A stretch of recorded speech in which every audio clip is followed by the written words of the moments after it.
Armageddon, the main event. In the 38th and 39th chapters of Ezekiel, the preliminary information is given on the final battle. The Antichrist and the full might of his military forces are now entrenched in Israel. It's a battle royale, with the nations of the world converging upon the tiny nation of Israel in a bid for world domination. The lineup of combatants that appears in chapter 38 includes the descendants of Japheth, 3rd chapter of Genesis, a son of Noah, Gomer, Magog, Madai, Javan, Tubal, Meshech, and Tyrus, who repopulated the earth after the flood. Magog's descendants settled in the area of Armenia, which is in southern Russia, after being driven north through the Caucasus Mountains by the Medes.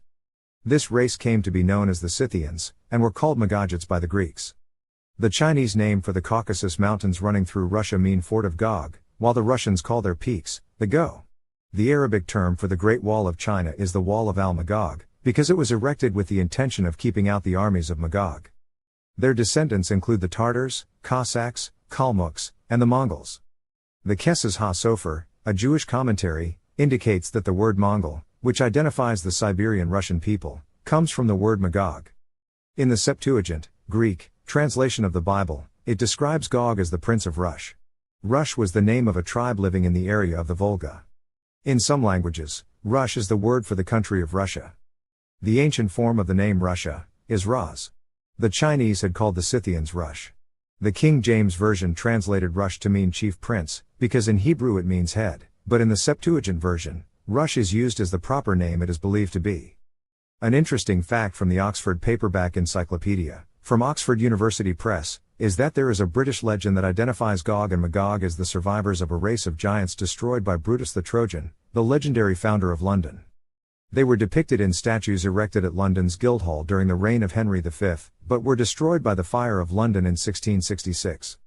Reconstructed, they were again destroyed during the air raids of the Blitz in 1940. The current statues were created in 1953. Models of these gods are carried through the streets during the Lord Mayor's annual procession. No doubt an offshoot of that is the fact that there are two hills called Gog and Magog near Cambridge, in England, where there are huge drawings in the ground that can only be seen from the air. The descendants of Meshech, known to the Assyrians as Mushku, settled in western Russia, where they established a city called Meshech, later known as Moschch, then Muscovy or Moscow, which is the capital of Russia. Tubal's descendants lived in the area of the Black Sea, then moved north, settling in the eastern part of Russia, establishing the city of Tobolsk. Their descendants include the Iberians, Georgians, Cappadocians, as well as other Asiatic and European peoples. This attack will also include Persia, the descendants of Madai, which includes Iran and Iraq, Ethiopia, the descendants of Cush, the son of Ham, another son of Noah, and Libya, the descendants of Phut, the son of Ham. Ethiopia and Libya were the nations that came to Egypt's aid. Since Egypt is not mentioned, we have to assume that they suffered great destruction. In 1847, Sir Henry Layard discovered the Assyrian capital city of Nineveh, and the royal palace, which contained over 23,000 clay tablets describing all kinds of things. After defeating the Israelites, and taking them captive, they were exiled to an area below the Black and Caspian Seas. These reports gave the names used by the Assyrians for the different groups of Israelites that were planted as a buffer between them and their enemies, Medes. The royal letters date back to 707 BC, which is about 14 years after the defeat of Samaria. Letters number 1079 describes the defeat of the Urartians, and its follow-up number 197, which says it occurred in the land of Gamir, were written by Sennacherib to his father, King Sargon. Letter number 112 talks about a people, Iskuza or Isaac, that went forth from the midst of the Mani, into the land of Urartu, while another letter distinctly separates the Urartians, the Mani, and the Gamera, or Gimira. Which means the people in letter number 112 are Gamiran, or in English, the Sumerians. The Behistun rock was found in the 1,700-foot-high Zargos Mountains in northwestern Iran, 300 foot above the ground on a sheer face. The relief had been commissioned by Darius the Great in 515 BC, and lists the peoples and nations he defeated and ruled over as part of the Medo-Persian Empire. It is interesting to point out that while he was putting down the Israelite insurrection, he was helping the Jews to rebuild the temple. The rock, confirmed by Darius' tomb, as well as a golden tablet that talks about the Saka, is inscribed in 3 languages, is 100 feet high, and 150 feet wide. By 1840, it had been deciphered by Sir Henry C. Rawlinson. The name Kana, Canaan, appears 28 times. Saka or Saka in Mede, Persian, Elamite, and Saka in Greek, is Gimri in Babylonian. The Assyrian and Babylonian renditions are nearly the same. Saka refers to a nomad or one who lives in a tent or booth. The word booth in Hebrew is Sukkoth. Saka comes from Isaac, pronounced Isaac with emphasis on the last syllable, and became Saxon. Gimri comes from the Assyrian Qumri, after biblical house of Omri, 6th king of Israel, and became Gimri, Gimira, Gimira, the Greek Kimmeroi, or English Cimmerian. According to the apocryphal book of 2nd Esdras 1340-44, they migrated to Europe. While the main body of prisoners remained in the area about 100 years, the Israelites slowly began moving to the east and the north. When the power of the Assyrians was broken, there were several migrations, with the two main groups moving west under the Black Sea, north through the Darial Pass of the Caucasus Mountains into the steppes of southern Russia. A large group also migrated east. Between 650 to 500 BC, the Cimmerians in Europe moved up the Danube and became known as Celts, eventually migrating to France then England. Between 250 to 100 BC. When southern Russia was invaded by the Sarmatians from the east, the Scythians, Isaac is believed to be the foundation for this name, were driven northwest through Poland into Germany. After 450 AD, the Romans called the Scythians Germans, meaning genuine, to distinguish them from the Sarmatians in Scythia. So, Gomer's descendants, known to the Assyrians as Gimiri or Cimmerians, settled in Central Asia Minor. North of the Black Sea, in southern Russia, then moved west along the Danube River, to the area now known as Germany. He was the father of Eastern Europe. Old World maps identify this area as Gomer, Gummerland, Gomeria. Their descendants include the Galatians, Phrygians, Gauls, Celts, Greek Keltoi, Germans, French, Welsh, Irish, Britons, and other Anglo-Saxon, means Isaac's son, peoples. In addition, Togarma, known to the Assyrians as Tilgramu, a son of Gomer, is singled out. His descendants occupied Turkey and Asia Minor, and another branch settled in Estonia, Latvia, and Lithuania, which were later taken over by the Soviet Union. They were granted independence in September 1991. Togarma's bands could also refer to Armenia and Sia, whose ancestors claim that Hake, the father of their race, was the son of Togarma. The descendants of another son of Gomer, Ashkenaz, settled in Germany and Austria. In Ezekiel 38:13, Sheba, Dedan, and the merchants of Tarshish, with all the young lions thereof, seem to be questioning the motives of the Soviet Union, perhaps because they seem far removed from what appears to be a regional conflict. It is not clear whether they involve themselves in the military action. Sheba, also Saba, was an ancient kingdom in the area of the southwestern edge of Saudi Arabia which became known as the British colony of Aden, until achieving independence as South Yemen, who united with North Yemen in 1990. This was the traditional kingdom of the Queen of Sheba who ruled over the Sabaeans, who dominated all of southern Arabia, and was labeled in Matthew 12:42 as the Queen of the South. The historian Josephus referred to her as the Queen of Egypt and Ethiopia.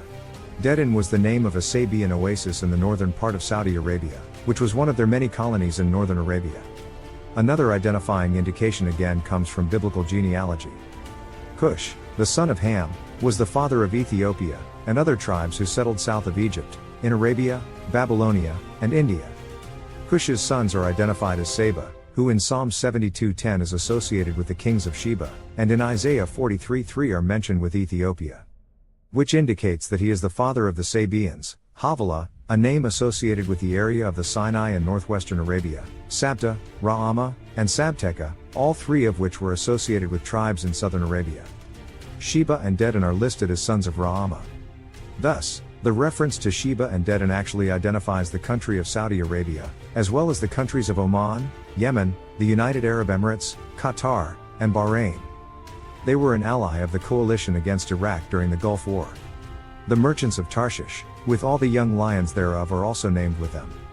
According to Jeremiah 10:9, Tarshish is identified as a land rich with precious metals, and in other passages, such as Isaiah 2:16, are associated with possessing a prominent shipping empire which was used to export goods to places all over the Mediterranean. Some researchers have tried to connect Tarshish with Tartessus, located in the Guadalquivir Valley, in southwestern Spain, where the Phoenicians founded colonies to capitalize on the wealth of minerals found there. The Phoenicians established the city of Carthage on Africa's northern coast, in what is now Tunisia, and it was these Carthaginians who began colonizing Spain in 654 BC, until they were driven out by the Romans in 206 BC, and exploring the Atlantic coastline from Western Africa to Britain. Recent archaeological evidence has shown that they possessed sailing capabilities far beyond what was originally known.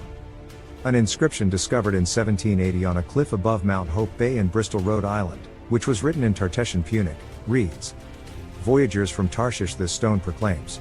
It is believed that this inscription was made about 533 BC. Howard University's Department of Archaeology has found 5 other areas in the United States where Tarshish had colonies 2,500 years ago. Was a great-grandson of Noah, whose descendants migrated to the areas which later became Spain and Great Britain. Ezekiel 27:12 indicates that Tarshish was a source of tin, and the word Britain means land of tin. Both Spain, with their armada, and England, became major naval powers.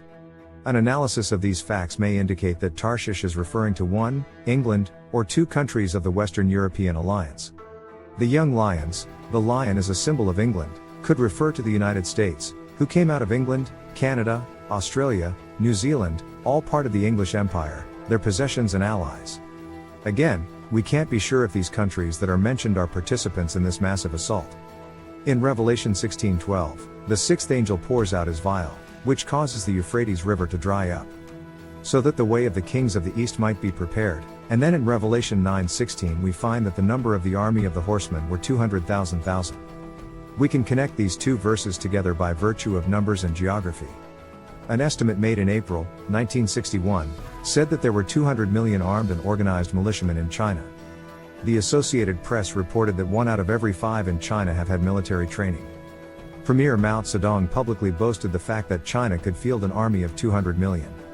A Chinese documentary called Voice of the Dragon revealed that China could produce a military force of 200 million. In an Associated Press article by John A. Hightower. On April 28, 1964, he said, "The documents, secret Chinese military plans, make clear that the Red Chinese leaders believe that they cannot be defeated by long-range nuclear missiles, such as US missiles, and if they invaded, they could rely on their vast military manpower. To comprehend a number this large, bear in mind that the population of the United States is about to 295 million. Napoleon said, 'Let China sleep, for when China awakes, let the nations tremble.' In 1953, Premier Mao Zedong, who in 1921 founded China's Communist Party, said, 'Members of the Chinese Communist Party do not take second place to the members of any Communist Party in the world. China is the last bastion of communist domination, and they likewise will join the fray in a quest for world domination.' The government of Pakistan, with the help of 12,000 Chinese soldiers, constructed the 549-mile Karakoram superhighway, which had been nicknamed the roof on top of the world.